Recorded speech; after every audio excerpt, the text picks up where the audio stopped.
শেখ হাসিনার উপর অনেকের ক্ষোভ এবং অভিযোগ, তিনি কেন নামের আগে বাবার নামের টাইটেল ব্যবহার করেন, তিনি কেন স্বামীর নামের টাইটেল ব্যবহার করেন না।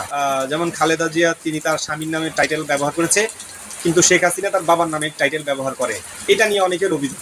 আমি তাদেরকে বলতে চাই যে আপনারা ইসলাম যাচাই করে দেখেন, একমাত্র বাবার নামের টাইটেলটাই সন্তানরা লাগাতে পারবে, স্বামীর নামের টাইটেল লাগানোটা বেদাত। এবং আরেকটা অভিযোগ হচ্ছে সজীব ওয়াজেদ জয় কেন খ্রিস্টান মেয়ে বিয়ে করেছে। এখানেও আপনারা জেনে রাখেন যে খ্রিস্টান মেয়ে মুসলিম ছেলেরা বিয়ে করা জায়েজ আছে। মুসলিম ছেলেদের জন্য খ্রিস্টান, ইহুদি এবং মুসলিম এই 3 ধর্মের মেয়েকে বিয়ে করা জায়েজ, কিন্তু মুসলিম মেয়েরা মুসলিম ছাড়া অন্য কোনো ছেলেকে বিয়ে করতে পারবে না। দয়া করে ইসলাম জেনে কথা বলেন, যাচাই করবেন, সত্যি ইসলাম যাচাই করে কথা বলবেন। ইসলাম হচ্ছে অনেক ইম্পর্টেন্ট একটা বিষয়, না জেনে অহেতুক কেউ ইসলাম নিয়ে বিভ্রান্ত ছড়াবেন না।